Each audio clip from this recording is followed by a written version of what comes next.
Connolly. Minister, my question is in relation to the independent review that was set up in relation to the 3 children on whom appalling abuse was perpetuated, the details of which I will not go into in the Chamber, particularly given the young children in the public gallery.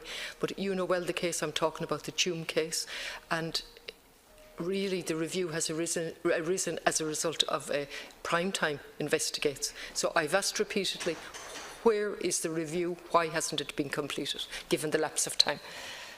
I thank the Deputy for her important question. The abuse suffered by these very brave young women while in foster care in the early 2000s is shocking, and I'm very sorry that their lives were so disrupted and deeply impacted by it. You'll appreciate that although the review was started in 2016, it was suspended during the criminal investigation and prosecution and only became active again when these processes were completed.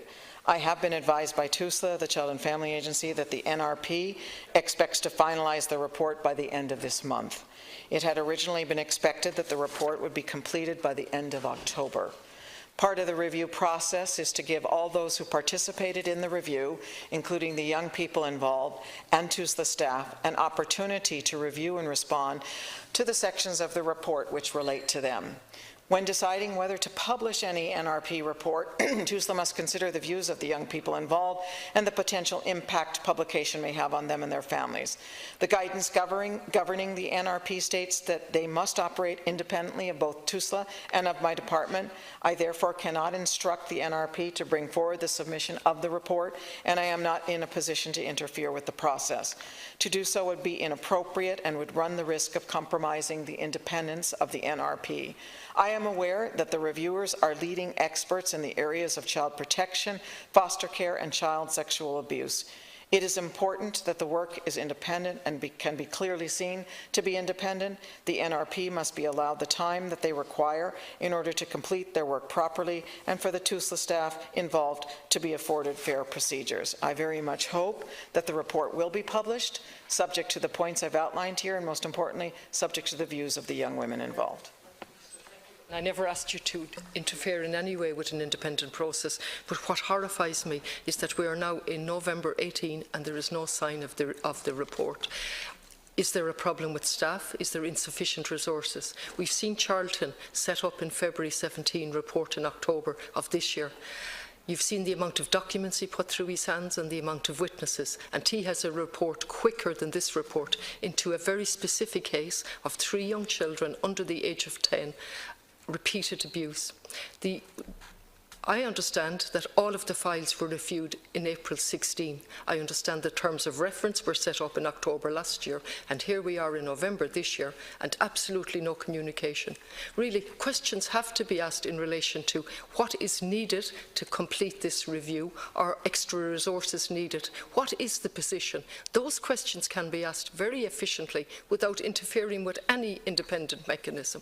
But clearly the questions have to be asked. We've all watched the programme.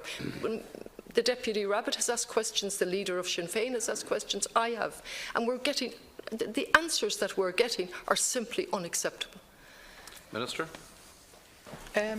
Thank you, Deputy, and I really do appreciate your frustration and the questions that you're raising. I do.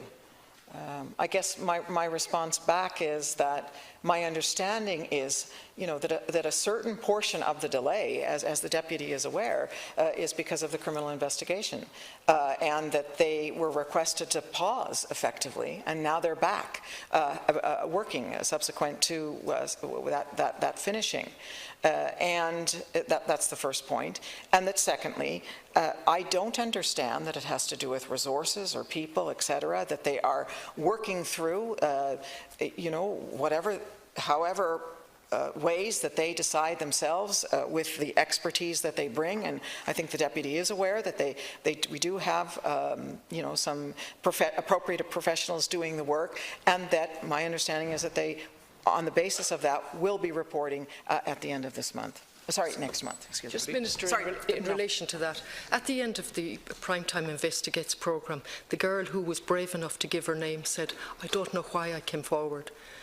So we have to show that we are actually responding to these issues in a timely manner. If we look at page 9 of the report that you yourself commissioned in June and was reported in June this year from HIQA, on page 9, it is imperative that TUSLA ensures its own operational arrangements and cross-agency working practices do not allow criminal investigations to impede its statutory duty to safeguard children. A specific imperative that TUSLA look at this and not use or not be caught by criminal investigations. Notwithstanding all of that, this man was convicted in April of this year. They started looking at this in April of the previous year, or 16, and here we are now. I really cannot accept it, Minister. And it looks like you've had some communication, if you understand that there's no problem. So what mechanism is there for this independent review panel to communicate with the Minister or the Government in relation to what's happening in terms of time or resources? Charlton could do it on a much bigger scale in less time and actually communicate it with us on a regular basis. So is the Commission in relation to Tune and the various mother and baby homes coming back on a regular basis. Where is the mechanism here to explain to us what is the delay? Minister, to conclude on this matter.